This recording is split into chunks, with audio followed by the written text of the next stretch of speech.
All right, today I have Corry Damey joining me. He just won the Board Game Design Lab game contest that had 156 participants. He has his degree in graphic design, and he's a UX designer by trade. And he also just told me that he tied for winning a Gencan't contest. So we're going to talk about those things along with how you can use graphic design in your games to make them better and communicate more effectively with your players. So help me enjoy welcoming Corry. So hey Corry. Hello. Hi, thanks for having me. Yeah, thanks for coming on. So because I don't know much about either of these contests, I guess kind of explain the Board Game Design Lab contest that you won about a week or two ago now. It's been. Yeah, So yeah, I just guess a we'll talk little about bit. that first. Yeah, sure thing. Um, so yeah, it was a contest that I'd heard about because I subscribed to and listened to all of the Gabe Barrett's Board Game Design Lab podcast. And so, for any of you designers out there, definitely get on there. There's some incredible content. Um, I'm I'm not affiliated in any way, but I just think it's incredible. And so I heard about the contest. He was wanting to give back to the community and allow designers who are a part of the podcast or listening to it to utilize the different advice that they had, been given or heard through the podcast and from the designers and publishers that are on there. Use that to basically design a game from start to finish, and basically go through the whole process of what it looks like to get published, signed, When and did all this of those sorts start? of things. Oh, when did it start? Since it was start to Um, finish. yeah, I think that there was like a 2 month period. It was different from some contests in a lot of ways. It happened over the course of 3 stages, and so there was like a round one, a two, and a three, and different things were required of the designers for and about their game after each of those And rounds. you Um, and participants got eliminated, right? As the stages kind of. yes, yeah, and so I mean, I hadn't done um, a lot of contests prior to this, so this is very different for me. Just the whole elimination thing. I bet that was kind of like, oh, did I make it?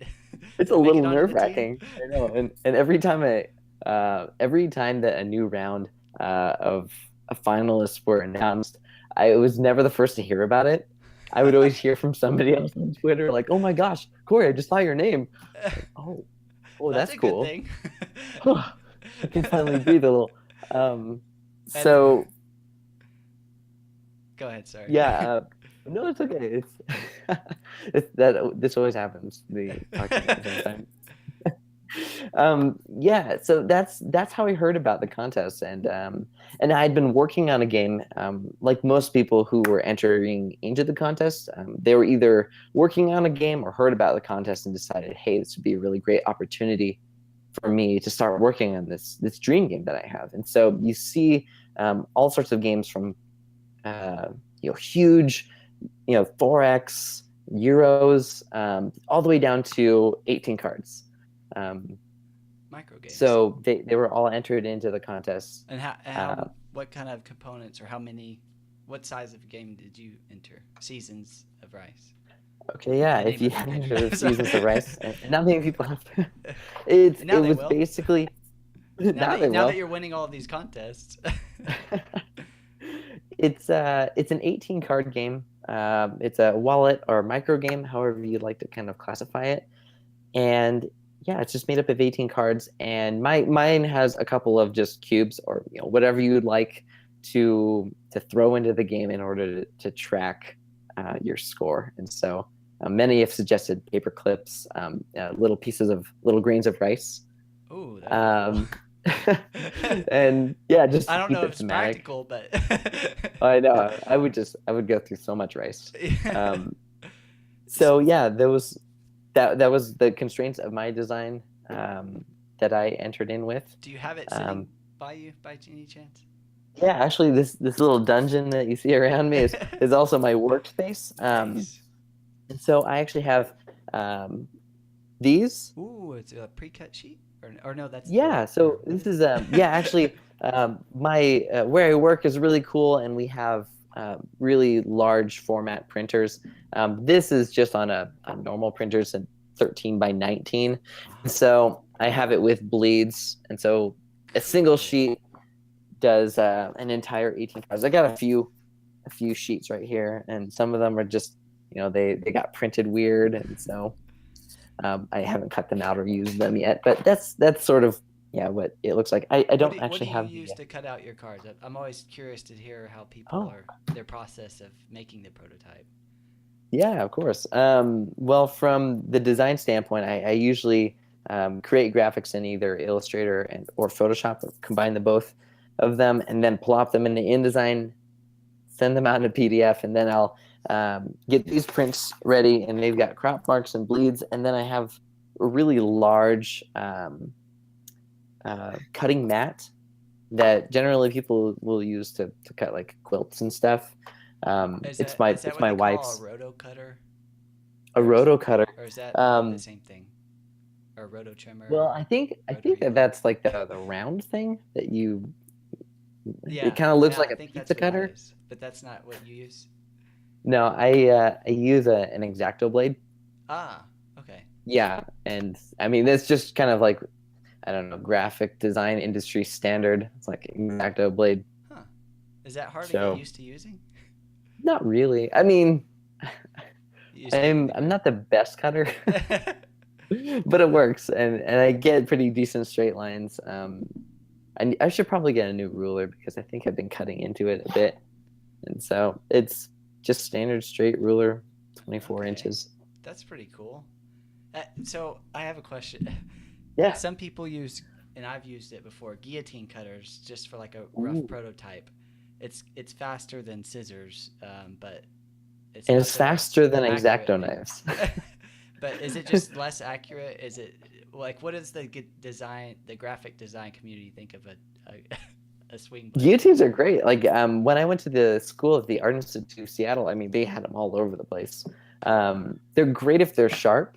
Um, and if they're not sharp, then you have the tendency to kind of get like a curve at the end of the slice, I've seen and so that. it'll kind of like curve out a little bit or Huh. something. And so sometimes they can be a little less accurate in that way.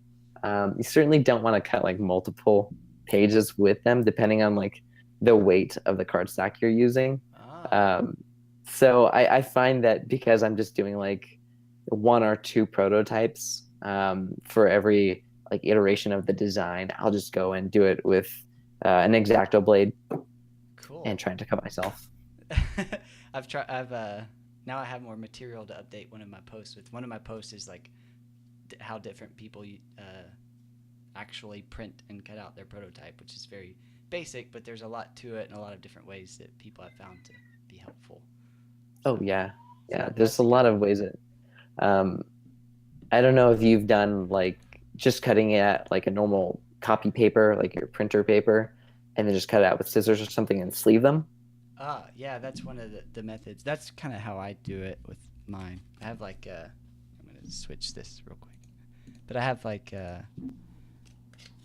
like my old trading card. This is from WoW TCG. I used to play Oh, semi-professionally for until it became Hearthstone, and then like the dream was dead for everybody. And I have like a little yeah, little thin paper that I yeah. use. So that's kind of my process, and then card sleeves. And I've seen a lot of people do that for a lot of their prototypes. Yeah, if you can just pick up some like really cheap penny sleeves, and I think I actually ended up having an old like expansion copy of Cards Against Humanity, um, and I used those as kind of like It the gives it the backing, structure. I Yeah. guess. Yeah, and so I tote those around. I'm not an advocate for the game. I bought it, never played it, and I was just like, this is gonna be perfect because they all have the same backside. Yeah. Um, Yeah, that's definitely helpful. Like some of mine, you can. It's kind of interesting. We don't. The cards change out so much. It's hard to tell. or we don't ever really know which is which. But in my game, I'm using some, and you can, guess you can't really see it in this camera, but in certain lights, the different card backings, you're like, wait, I know it's not going to be this card because it has different card backs. Like I'll have some magic cards and some WoW cards and some token card, just random whatever I found laying around. Yeah. Okay. That's really cool. I mean, it looks like you have just like one side. Is it so obviously you're wanting to keep the other side hidden from other players. Is it like a like a CCG type style game, or? It's very much inspired by that. That's kind of what I liked playing as a gamer. I was very much into competitive sports growing up, and then once I realized, okay, I'm not going to make it in the competitive sports world, I was like, oh, I can use my brain to be competitive in games, and so trading card games tended to be the outlet for me for that. So a lot of my game designs have stemmed from that. So like in my game, you have 3 rows. Have you ever played League of Legends? Or know about it? I know about it. I've played it a couple times. My brother was trying to push me to. So. Yeah. So basically, I have there's 2 players, an offensive player and a defensive player. And the defensive player, there's 3 lanes of towers, 3 towers in each lane, and then a main base. And then the monster player sends monsters in whatever lane they want and tries to knock down the towers and then eventually knock down the base before their boss dies. That's like the 30-second elevator pitch. Yes, like tower defense then. Yeah, so it's kind of like, it kind of plays similar to Magic and card games like that, but except in my game it's asymmetrical, so one person is the rush deck, they're sending monsters, and then one player is the defensive deck, the control deck, and they're trying to delay that. So yeah, that's the I didn't mean to get into my game, but yeah, that's no, that sounds really cool. Yeah, it's been a fun idea, and it's worked out pretty well. My brother's also a trading card game enthusiast, and so we've been playing it for fun, and it's definitely a good feeling when someone's like, hey, let's play that again, which doesn't happen with many prototypes. Or maybe in your experience it has. I don't know. How many prototypes do you think it's been here and there. Oh, how many prototypes? Or different names of prototypes. Yeah, I think I've probably made 4 or 5. Fortunately, it's really easy to churn out a prototype if it's only made of 18 cards. So that's been really good. That's good. And then if I ever make big changes, or even like changes that make a slight difference to the game, I usually end up just coloring all over it. Yeah, scratching things out, writing new things in. That's pretty much me. Like I'll make a clean version, and then we'll play, and about 2-3 play tests later, it'll be an art project basically. And I'm like, okay, It's time for a clean slate. So I feel you on that. Okay, I'm gonna get into some questions about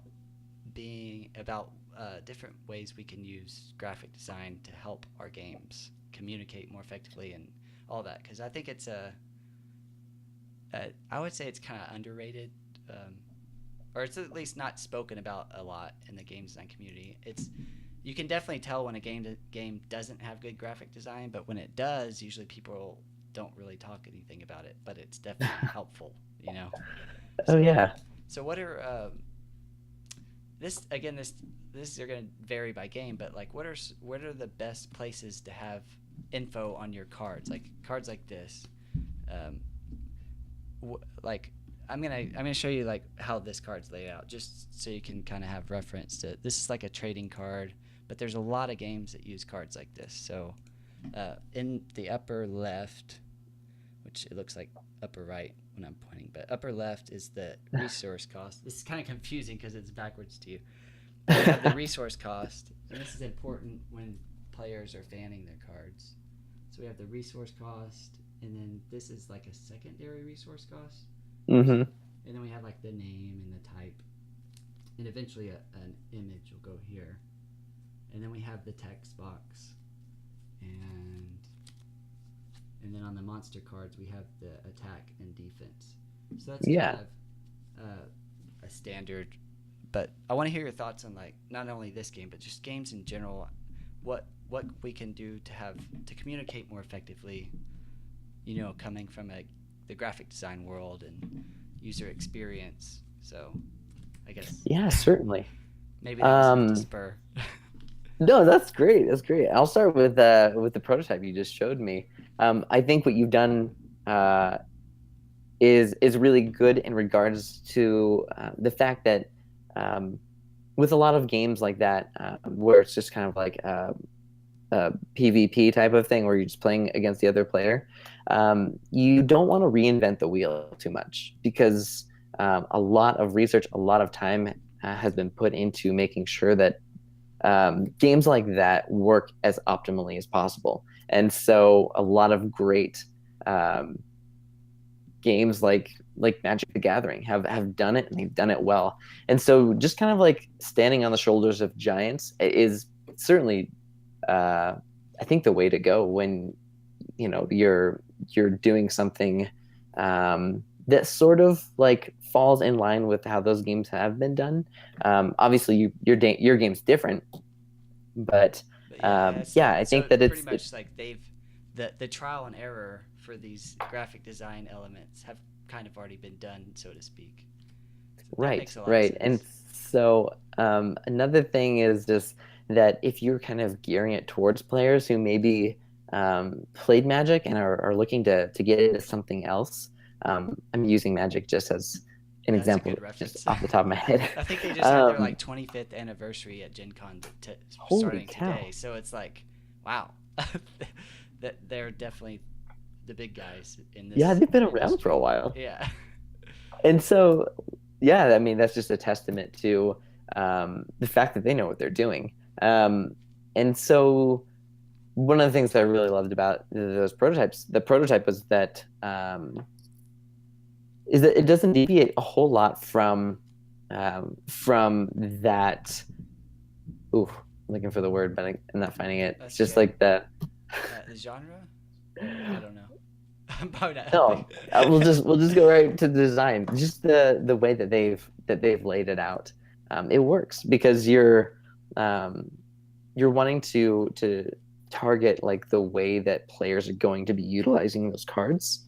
Like you were saying, like having those resources available in the upper left hand corner because generally people tend to be right handed. Um, That's a good and point. if they are left-handed, they quickly adjust. Evolve. I know my wife is left-handed. We were just playing Bonanza, and she was just like, My "What?" mom's left-handed, and we run into some things like that. She's like, Yeah, she loved it. She was like, because Bonanza has like both of the resources like on the upper left and right, and so she could fan them the way she "Ooh, wanted to. And that's cool." so she's like, a game that likes me. Um, and That's so funny. I think that's an important thing. If you don't have a ton of information on your cards, definitely play to That's you really know cool. your It, players you, you make me. You what they kind can of be remind doing. me of like a standard deck of cards. Like they basically do that. It's mirrored. You know, you have Jack of Diamonds here and Jack of Diamonds at the bottom left, so that no matter Yeah, how the card is in your hand, you can see. You don't have to constantly turn it or right. refan it. That I haven't actually like consciously thought of that very much, but that makes a lot of sense, and it's probably that's really helpful for game designers, Oh yeah. especially like I Um, haven't published a game, but I've been making them for years and years and years as fun, and yeah. those are things that I think about, so that's Oh helpful. yeah, definitely. And I mean, playing cards are really well designed. However, my wife and I were having this conversation when we were playing Bonanza. It was just that, oh no, cribbage. We were playing cribbage the other day with her parents, and she was holding the cards in her hands, and she was like, "See, this is what I'm talking about. This game is made for right-handed people because she had to fan her cards out right." And Huh. then she fanned them out left, and do you hear that? Yeah, no, it's not bad, Okay. but it's just very faint. Okay. It's Okay. cute. Well, that's good. Hopefully, it's not a persistent thing. No, Poor it's kiddo. not. It's not. It gives context to who we are. There we go. There we go. I'm a father of three. But yeah, I have a dog, and sometimes he likes to. He hears something outside and wants to yell at it, bark. So it's just part of the game. All right. Well, welcome to my house. Yeah, So, thanks for having us. um, yeah. So cards. I mean, like you were saying, no matter which way you have them oriented in your hand, um, you're always going to have that uh, the number and the icon of the suit sitting in the top left hand corner, which works really well for right-handed people That's splaying crazy. it out Like or fanning it out. as you're saying that, I'm like, okay, I just tried to fan it out left-handed style. I was like, wow, that's actually really annoying, because like it keeps hitting my hand. I'm like, oh, that is frustrating. Yeah, and now you Huh. can't. You also can't see some of the more important information that would normally be on that left-hand corner. Hmm. Something to Um, think about, game designers. yeah, something to think about. And I would definitely refer anybody who's listening. I'd refer you to um, uh, Daniel Solis. Um, I watched I've watched all of his stuff. He has some Yeah, I incredible saw him insight. doing He's the a InDesign mail or data merge. I watched that. yeah, That was a good one. yes. Data merge is something I rely on heavily when I do any game design. Same here. Um, and so yeah, he is he is a professional, an industry professional. He does a lot of graphic design for games, and he's I think one of the only um, game designers and graphic designers that does content for both.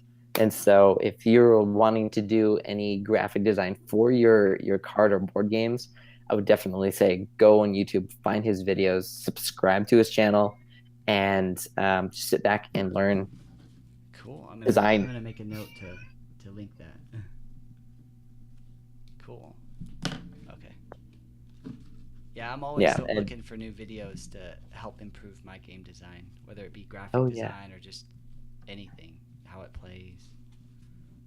yeah, he's got some incredible content. He'll walk you through rules, layouts, and things like that. Very cool. Um, so yeah, tons tons of content from Daniel Solis.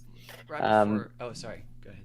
no, go ahead, go ahead. Right I before we move on, we're just keep cutting each other off. Right before we move on, I want to just kind of point out and hear your feedback on this. So one thing with my game that's a little different than so Magic the Gathering, usually you'll have like a couple cards next to each other, but in my game Mhm. the cards tend to stack, and I've noticed that players have liked stacking them in a way that they can see their name and stuff. But Yeah, this obviously, so the natural way I think that players have been stacking is like that, so you can't see the health and attack of this guy unless you do that, and so on.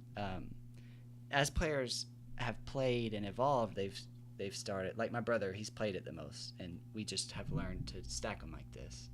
Um, but at first, it's annoying for players because they're like, "Oh, I can't see them stacking it the intuitive way." So my thoughts on that is, if you can fix it, then fix it. But in my experience, it's like I don't really know where else I would put the attack and health. So I think right. players will just have to learn, and it's not really that big of a problem. So I'm not going to worry about it as a designer. But I could see designers would worrying about it too much and trying to change stuff around. So what's your thoughts on when cards are like there's a situation like that where the players are doing one thing that the designers didn't intend. Yeah, You probably have a lot of experience with that. uh, a little bit. I mean, I've probably been designing games as long as you have, and so I can't say for sure that I have incredible insight. But I think that if you are, if you're hosting playtests or blind playtests, which are really great, definitely be watching for what those little things, not just the way that your players are playing the game, but the way that they're messing around with the components, where they're putting them, how they're stacking them, just like you're talking about. I think is really good to note. Huh. And then when thinking about your game, is there information on those cards that becomes obsolete after a certain amount of time? A game that comes to mind where I stack the cards is Ryan Lockett's Near and Far. we've played like 20 games of that so far, and there's so many more on the horizon. But one of the things that we did from the very beginning was there's these artifact cards that have down the left side of it, it shows all the things you need to obtain, all of the resources you need to obtain in order to complete that card and gain its abilities. Then there's also important information like how many victory points you get at the end of the game at the top left, and then what you get once you have completed or purchased the card with the resources at the very top. And so as you can imagine, there's an image right in the middle that takes up a lot of the space. And what we began doing was, as soon as we purchased those cards, you'd lay them down. And if you purchased multiple, you would just lay them on top of each other so that the only thing that you saw was what you gained. And the obsolete information, which was what it took to actually purchase the card, is covered up. And so you're saving yourself a lot of table space that way. And it feels really nice because you can then reference, look at your artifact cards and see all of the things that you gained and how they might apply to quests that you go on or your visits to town. And so you want to have like all of that information really just in a nice small place. I wonder how much actual game design and testing went into that part. It's that my mind, again, it goes to like these weird things to think about, but like I wonder how much time they spent. Like I wonder how many different iterations of that they had where it's like, oh crap, we're covering up the important part. Well, we don't need how much it costs after you buy it, so let's put that at the bottom. Well, and the thing is too is that they make it really intuitive for the players. Brian Lockett's a graphic designer as well as an illustrator. He does everything, so he's been around the block a few times. I don't know how long that would take you, but never says explicitly in the rules that once you gain multiple artifact cards, you start stacking them. It's just something that I think some people just kind of pick up on and start doing. That's cool. And it's games like Terraforming Mars where you have just dozens of cards that are just like laying across the table. I'm like, there's got to be a better way. Have you found a better way, or is still just no? I mean, and this is just from watching playthroughs and things like that, and like is it that's incredible. Game? Yeah, I believe so. You can earn cards over time that have some sort of impact on the way that you play the game. I've not had firsthand experience, but I've seen the way that game swallows whole tables. I'm trying to think of a rule, like maybe for game designers, like if you have ongoing effect cards, like cards that have to stay out on the table, if you can put the important information up at the top so you can stack the cards. Sometimes that's not possible, but when possible, well, yeah, that's like rule. That's like a UX thing that you're kind of going into, where you want the experience of your users to be as rule-free as possible, I guess. Make it as intuitive for them to utilize the components at hand in any way that they see fit, that makes sense. So maybe it'll help them feel clever. I don't know. You're kind of metagaming at that point. It's just like, like, how can I make my players feel like empowered just through the use of components?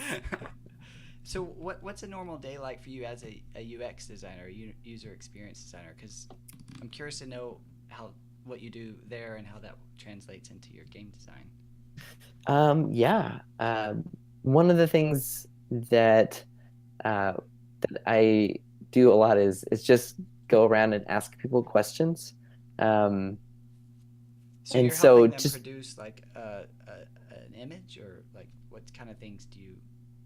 Sorry if I should know these things about UX design. No, it's okay. And there's a lot of different, I guess, fields of focus within user experience design. Mine is kind of just like a shotgun blast. I try and do a lot. Probably could do a lot, some more focused things better. But For me, I generally take care of the UX and UI, so the user experience and the interface. Oh, And that's sort of where my graphic design comes in handy because I have a degree in it as well as just industry experience. So yeah, a normal day in the life of a UX UI designer, I'm usually hopping back and forth between different products within our company, which tend to be website and mobile. Um, and we'll try and make improvements based upon feedback that we get from our users. And so we have different tools that allow us to see what users are doing, what they're clicking, where they're going, how long they're actually staying on pages. how much of that Seeing, info do you get from like analytics versus actually talking one on one to a user? um, Analytics are really helpful, but the most helpful feedback is knowing and understanding the points of frustration from your users. One of the things that you had said earlier was that if if it's good design, if it's designed well, people won't complain about it. They'll just use it the way generally that you intended. But it's usually pain points, things that make them go, I don't like how this works, that you hear about, and then utilizing that information to create a better experience. So as a UX Um, designer, just I'm trying to, as my mind catches up, I'm trying to relay this information to the audience because for those that might be lost like me. So a UX designer might be helping make a website. Let's say an app. That's a good one. A phone app. yeah, yeah, Say to order food at a restaurant. Let's just go with that. And Andrew's job, um, I called you Andrew. I'm sorry. That was my last interview. Corey's job is to try to get that to be as easy and not frustrating as possible.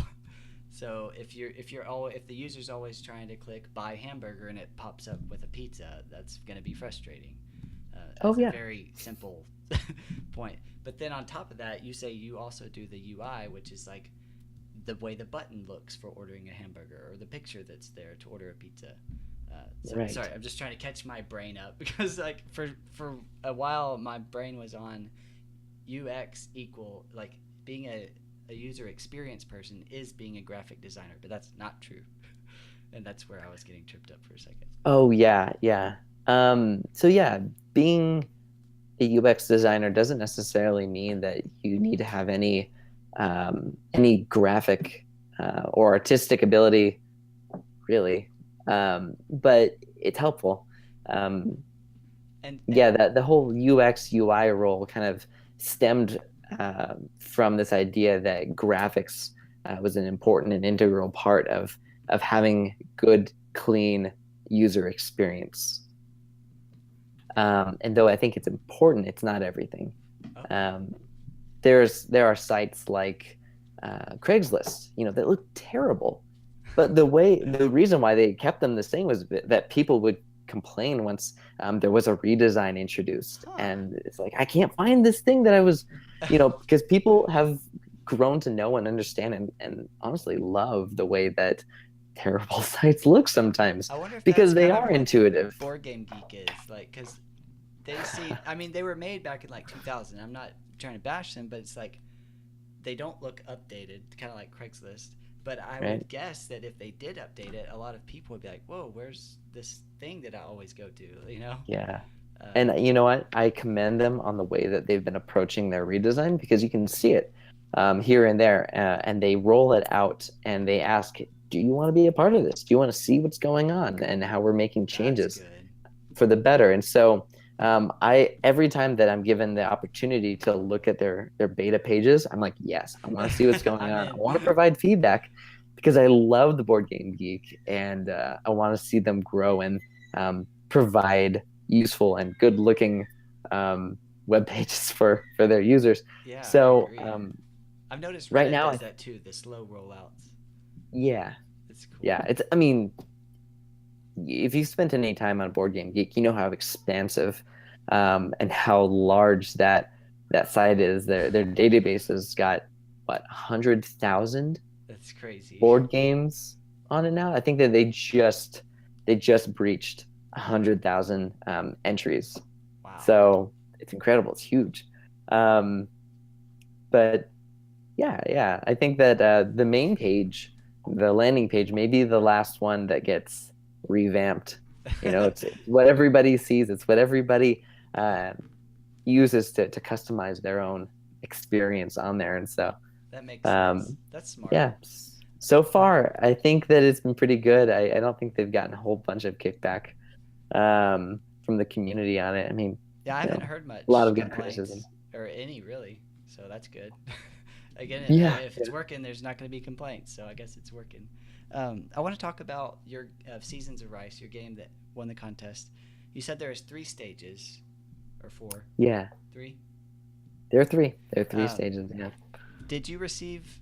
What were what were the stages like? Like you said, they Yeah. focused on different things. Because I want to ask you about what kind of feedback you got from like the playtesters and whether that was user experience or kind of related. But kind of give us a little background on the 3 phases of the game design contest. Of course.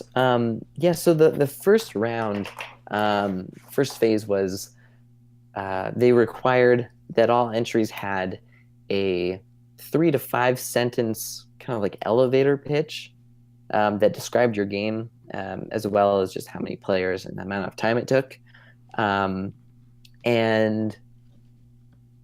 I think, oh gosh, was there something else? I think there was a sell sheet, because there had been some talk on the podcast about the importance of having a sell sheet and pitching it to publishers. And so if you think about this contest in terms of this is how I'm going to approach publishing my game, that was basically the process in which they rolled it out to the community. It's like, okay, so we're going to start with a business card, sell sheet, and an elevator pitch.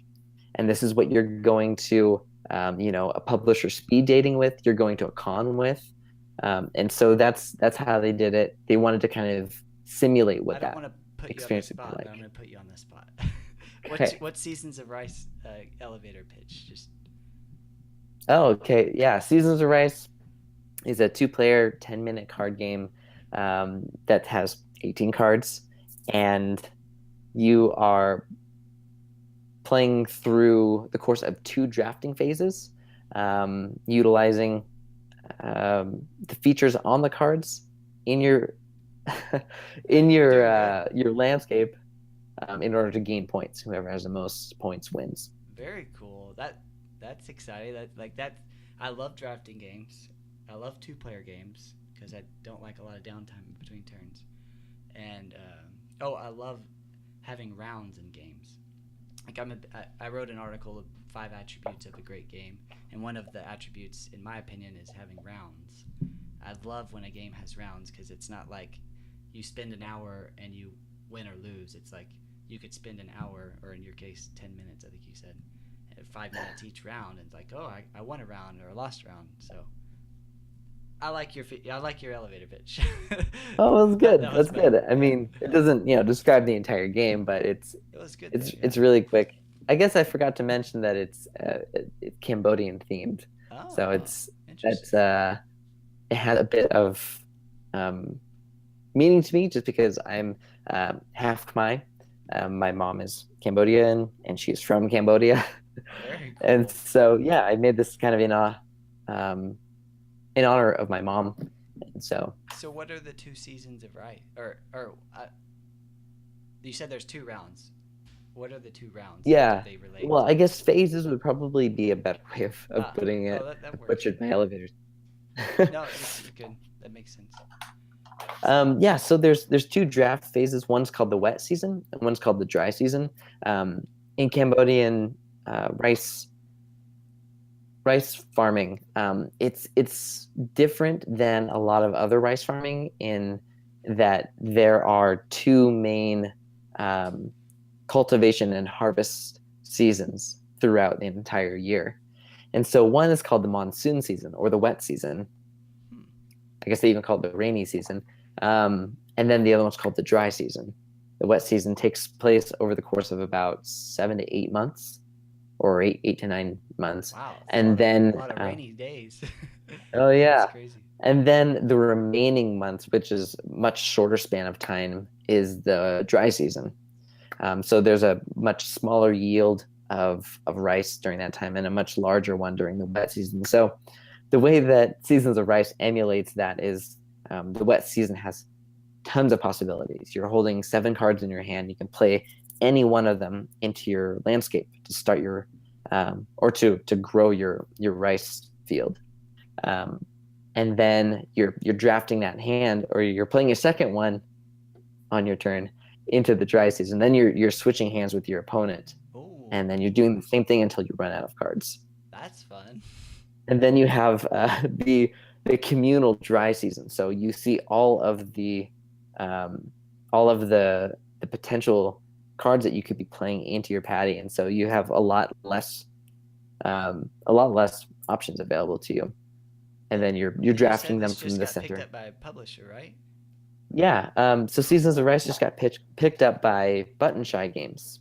And when is it expected to release, or Kickstarter, or what do you will probably see it on Kickstarter early in 2019. So early next year. I'm really excited about it. Are you going to be doing the illustrations and stuff, or they have somebody else? My brother is actually the illustrator, Corry Damey. He is based in Seattle, and he's going to be, I believe he's going to be doing, I don't want to speak too soon, but I think he'll be doing the artwork for the game, which I'm really excited to be working with family. Yeah. I've always wanted to make something with my brothers. And we kind of do with my game, even it's more like playtesting and feedback and stuff, but it's still fun. Yeah. That's awesome. Yeah, I guess I'll preface that comment by saying that nothing's set in stone. He has done the current illustrations for the game. So if you ever make your way over to the Gencan't website, the PNP has his artwork on it. So cool. Let's see. I made another note. All right, what other? We've covered pretty much everything that I wanted to cover. That was. Oh, sorry. I just realized I interrupted you on the phases of the game design challenge. So you said the elevator pitch, the sell sheet, and then there's a knockout round, and then phase 2. Yeah, every phase was a knockout round. I have no idea how many people submitted their sell sheet. Well, let's see. Yeah, I have no idea how many people submitted their sell sheet, business card, and elevator pitch that didn't make it in. I'm guessing like maybe it was half. So during round 1, the people that made it into round 1, I guess, was 156 or 7 or so. And so that was the first round. So you could go and you could see all of the sell sheets that were entered in. And then based on, I think that the second round, they required a video. So everybody who made it into the first round with their sell sheets and business cards had to then submit a 5-minute video about their game. Yep, an overview. Oh, okay. Yeah, and so that was terrifying. I had never done. It sounds terrifying. It sounds. I mean, right. But a lot of what you've said already, like about the Cambodian rice season and all that, like that seems like a good overview video. Is that kind of what it was like for you? A little bit, because I'd never done a video before. I think it literally took me like 3 hours sitting there, just like saying the same thing over and over again. Oh, I've been there. It took me days to make my first how to use Nandeck video for Streamlined Gaming, and I was just man, I don't know if I'm ever gonna do this. And one day, like on the 3rd day, I finally was just like, okay, I'm just gonna record something. I'm not gonna publish it, just whatever, just to practice. And then I did that, and I was like, wait, I think I can publish that. I think just taking the pressure off of me helped me actually be able to do it. Yeah, that pressure is, I think, the one thing that can get in your way. Because I think I could have done it a lot quicker if I was like, I'm not going to do anything with this. Yeah, that's actually been one of my strategies going forward. I'm just going to start. I mean, unless it's something live like this, that's a little different. But if it's just me recording and editing, I'm like, just whatever. I'll just say the same thing over and over until I get a take that worked, you know. And it worked. Yeah. So then, That's good. That's perfect. yeah, whatever works. So then you made your video. You made it into the third round, which was Yep. What was the big thing there? Yeah. So then I believe that they narrowed it down to 56 people. Still a lot. Still a lot. Yes. And then was that it? Right. They narrowed it down to 56 people. Gosh, I keep on like flip-flopping things, I feel like. A rough estimate's good. Right. And so the final round was for the 56 that made it in with their video submissions. Then they had to provide rules. Or was it rules? Sorry. So did they end up doing a blind playtest? Is that kind of what the third step was? Well, yeah, I don't think that they ended up playing a whole ton of games. That was the last round. You had to actually submit a prototype to send to the Dice Tower convention. Oh, wow. They placed it at the convention. That's neat. Yeah. So out of the 56 that made it into round 2, 6 went on to go to have their prototypes sent over to the Dice Tower convention, where they're playtested by 17 judges, all industry professionals. Well, every stage has been judged by industry professionals, and so I believe that Jeremy Commander and Chris Kirkman from Greater Than Games, they actually did my round 2, and rules is somewhere in there. If there were so many things you had to supply that I am losing it. No, that's okay. I think it was the overview video and rules. So, yeah, and then you sent the prototype. The rules has always been one that I kind of like. I've never written rules for one of my games. I've made probably eight games, and focused heavily on like 4. About 2 or 3 of those I've thought about publishing. So like probably could have had rules for. But I get to that point, I'm like, rules aren't fun to make. And so I just keep playtesting, which doesn't lead to a published game, but no, I totally get it. Rules for me is rules are hard, but I have a lot of fun with them. Strangely, I guess. I will ideate. I'll sit down with a bunch of ideas on a list, and then if I find one that's like, this seems like it will work as a game, before I prototype, I write out what I want the game to accomplish. Like, this is what players are going to be doing. This is how long they're going to be doing it, and this is like the progression of the game, and this is how they win. And then just like connecting dots in between there. And so I can see the game before I've like seen the game with my, like as a prototype. You have a good outline in your head. That's right. That's exactly it. Work backwards. Right. And so the rule set is a very, very terrible rule set, but it's sort of like a skeleton, since it's an outline of what the game's going to be like. And so I guess it's kind of like a first iteration, and then I can go and cut pieces of paper up and draw all over them, and then start actually playing a game.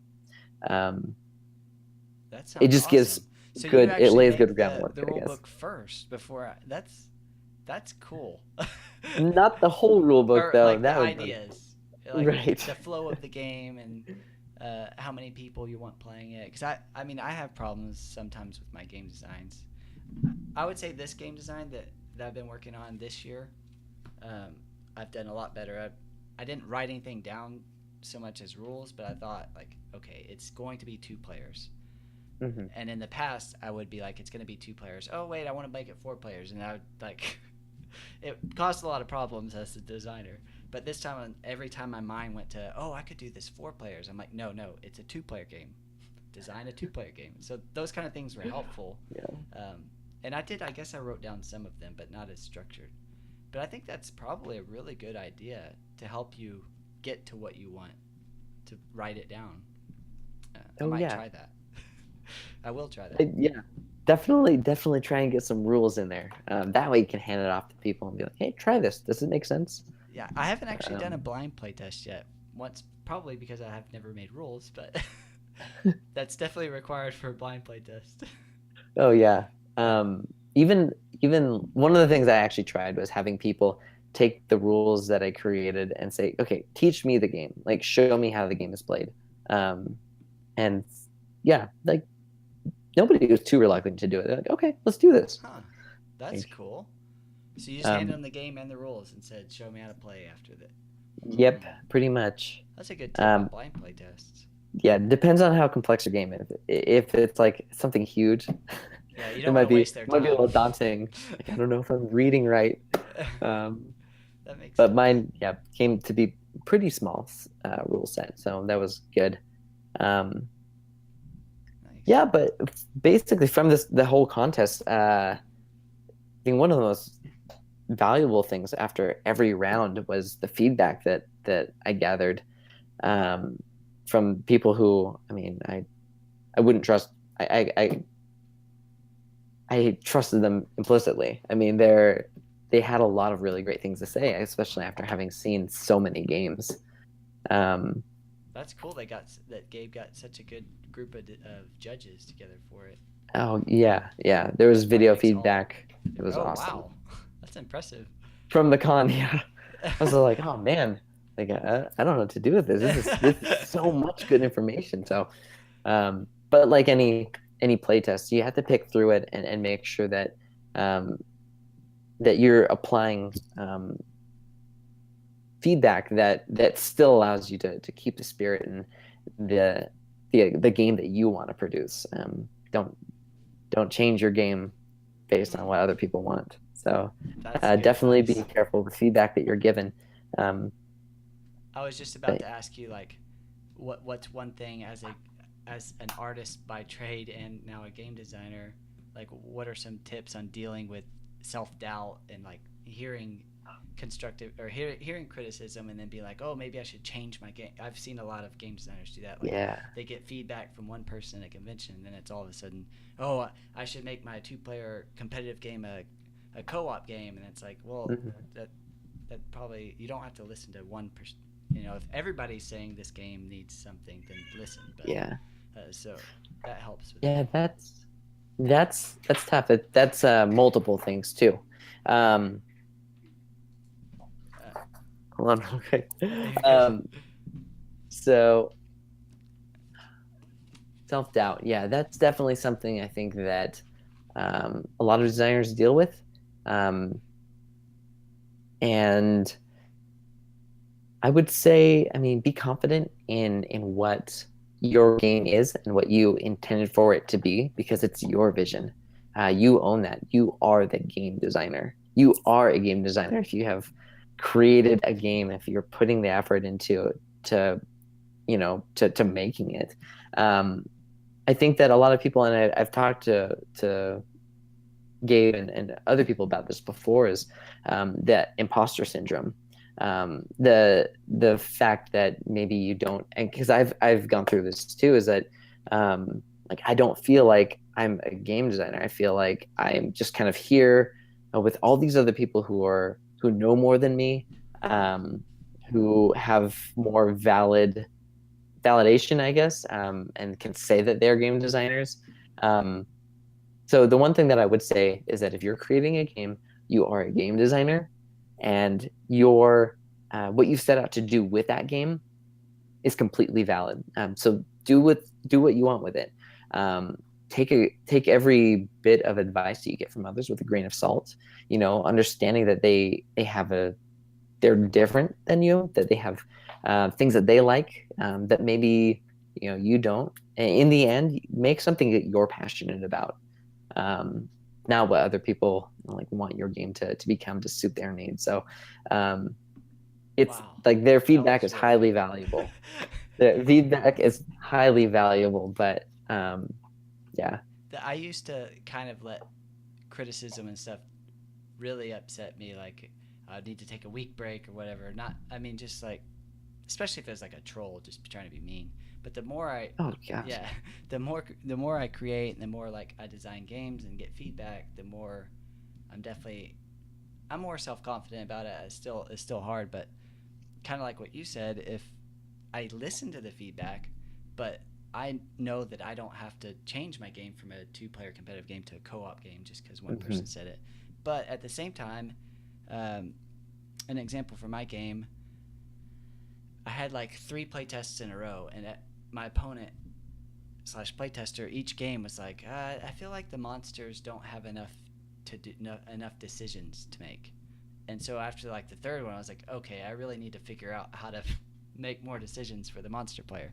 So yeah, it's good to not be oblivious to feedback, but it's also good to like own your game. And it's like it's valid. My game is valid. I'm valid as a human and a designer. Like, just go with it. Yeah, absolutely. So I think that was a great way to answer that. You did it. Just knowing that you belong here just as much as anybody else. Everybody started from not knowing anything. Yeah, definitely. That's perfect. Well, thank you so much for... Did you have anything else you wanted to add before we went?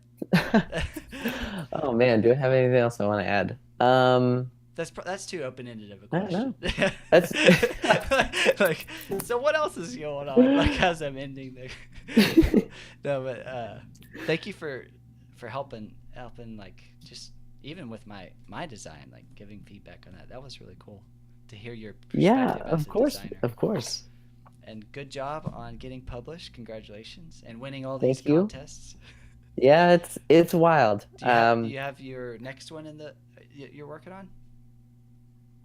Let's see. Have you already Well, jumped ahead? I'm continuing development on Seasons of Rice, looking at what expansions could be like. But after having delved into the 18 card design, I'm still looking at doing that. It's been I'm a huge proponent for wallet-sized micro games because honestly, they can contain so much game in such little components that you can carry around with you. I've played games like Circle the Wagon like tons of times, and I'm still not at the point where like I feel like I've mastered it. And so there's a lot of good there. Cool. I encourage you or anybody who is like, who have reservations about 18 card games, check it out. Yeah, I might have to They're make great. one for fun. I've made some smaller games, but not an 18 card one. So that would be a fun design challenge just for myself. Well, cool. Yeah. Good luck with the expansions and whatever else games you decide to make and win contests with, or not, or the games not. that you make and don't win contests. They're still fun. Yeah, absolutely. All right. Well, you have a good one, Corey, and thanks for talking. All right, you as well. Thank you so much for having me. You're welcome.